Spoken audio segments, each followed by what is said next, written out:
दिलाने का इनाम एक तरीके से बीजेपी ने उज्जवल निकम को दिया है।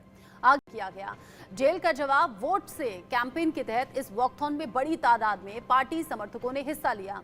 आप नेता और दिल्ली सरकार में मंत्री आतिशी ने बीजेपी पर हम केजरीवाल के लिए प्रचार कर रहे हैं। आज इस वॉकथॉन के माध्यम से दिल्ली के लोग अरविंद केजरीवाल जी के लिए अपना समर्थन एक्सप्रेस करने आए हैं। भारतीय जनता पार्टी ने ये सोचा था कि वो आज प्रचार कर रहे हैं, अरविंद केजरीवाल जी के लिए प्रचार कर रहे हैं। दिल्ली के लोग चुनाव लड़ रहे हैं और दिल्ली के लोग चुनाव जीतेंगे। अरविंद केजरीवाल जी के सबसे बड़े चुनाव हैं। चुनाव आयोग द्वारा आचार संहिता की घोषणा की जा चुकी है। उसके 5 दिन के अंतराल में देश की मुख्य एक झूठे मुकदमे में गिरफ्तार किया।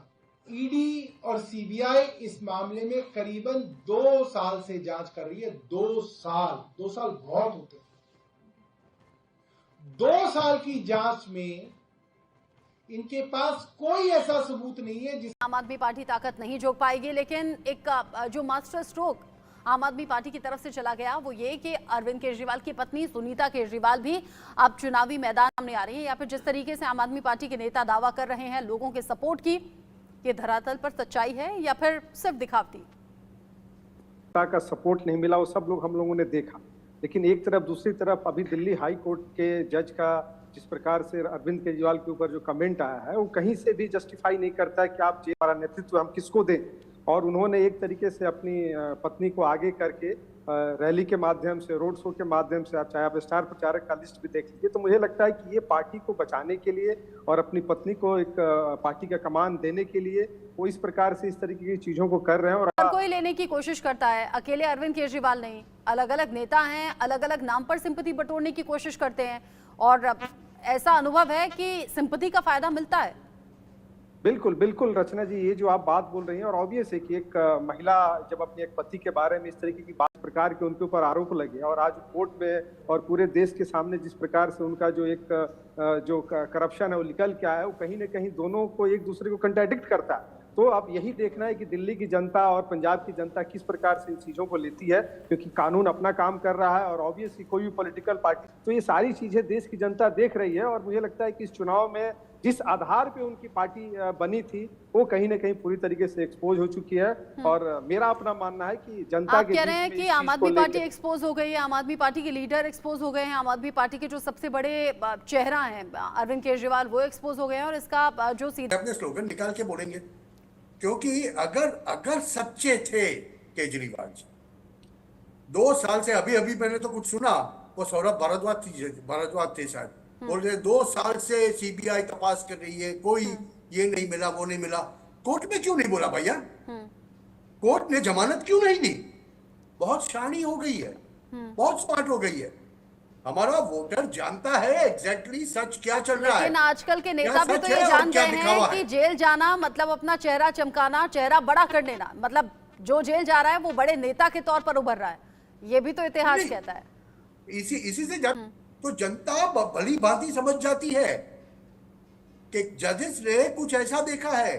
चैम्बर बंद करके जब जजेस ने फाइल देखी तो उसके बाद उनको कहा गया कि आपने इस आदमी को पकड़ा क्यों नहीं।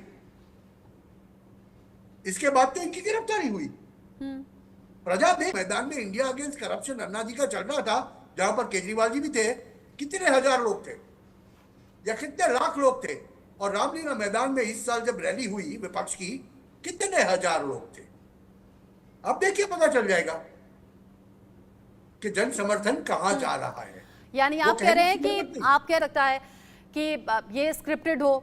हालांकि हर पार्टी की तरफ से ऐसे वीडियो रिलीज किए जाते हैं, लेकिन कुछ वीडियोस ऐसे नजर आते हैं जिसमें आम आदमी पार्टी के सपोर्ट में लोग हैं, अरविंद केजरीवाल के सपोर्ट में लोग हैं और वो पूछ रहे हैं कि भाई कब आएंगे बाहर। तमाम जो नौटंकियां करी थी उसके माध्यम से ये एक बार इनको सत्ता मिल गई है। इनके पीछे अब जनाधार रहा नहीं। तो अभी भट्ट साहब कह रहे थे कोई जनाधार अब इनके पीछे इतना है नहीं। आम आदमी पार्टी को लगता है कि अरविंद केजरीवाल के जेल जाने के बाद दिल्ली की सड़कें जाम हो जाएंगी, तमाम तरह का आंदोलन। सर से भी पूछ लेते हैं, आलोक सर बड़े चुटीले अंदाज में बोलते हैं जब अरविंद केजरीवाल को लेकर बोलते हैं, सर आपको भी ऐसा लगता है? रचना जी, मैं अरविंद केजरीवाल जी का बड़ा सम्मान करता हूं, क्योंकि वो आरटीआई दिलाने में उनकी भूमिका थी, मुझे उनके प्रति नहीं है, लेकिन हाँ, वो राजनीति बीजेपी में भी लीडरशिप का धीरे धीरे वैसा जो चेहरा उभरना चाहिए, जैसे पहले कई रहे हैं, हर्षवर्धन जी भी थे, सुषमा जी थी, कई ऐसे, अरुण जेटली रहे दिल्ली के नेता के रूप में। आज ऐसे नेता के अभाव में आम आदमी पार्टी को फायदा है। दूसरा, ये रणनीति के तहत है कि अपनी श्रीमती, देखिए 2 साल से, मैं नहीं कह रहा हूँ, भूल जाते हैं कि यदि अदालत से 2 साल से अधिक की सजा होने के बाद अरविंद केजरीवाल जी 6 साल तक चुनावी नहीं लड़ पाएंगे, पद पे नहीं रह पाएंगे, 7 साल की सजा का प्रावधान है। वैसे अदालत 10 साल भी दे सकती है, इस जो कानून में फंसे हैं। ऐसी स्थिति में सुनीता जी यदि रहे राबड़ी देवी की तरह मुख्यमंत्री, सवाल ये है कि सुनीता जी को आप कल अपना जो फिर से प्रोग्राम करेंगी, जो कोर्ट से फिर फैसला होने वाला है इसके बारे में, इसलिए वो निकालिएगा जिसमें सुनीता जी इनके साथ खड़ी हुई हैं। आज आदमी पार्टी जब पहली बार चुनाव जीती, तब से उनको माला पहन करके वो इनके साथ ही खड़ी रही। वो नौकरी करते हुए भी इनके साथ ही खड़ी में आया हुआ आदमी 10 साल में जितना बड़ा बन गया, हाँ। ऐसा मैंने भारत के इतिहास में नहीं, विश्व के इतिहास में नहीं होगा। क्योंकि इस तरह की चालाकी आलोक से सर, कभी-कभी जब आप बोलते हैं तो ये समझ नहीं आता कि आप ये कमेंट कर रहे हैं या कॉम्प्लीमेंट कर रहे हैं। हालांकि दर्शक हैं, बखूबी समझ लेंगे आप किस अंदाज में क्या बोल रहे हैं। बहुत शुक्रिया अभी के लिए हमारे साथ जुड़ने के लिए।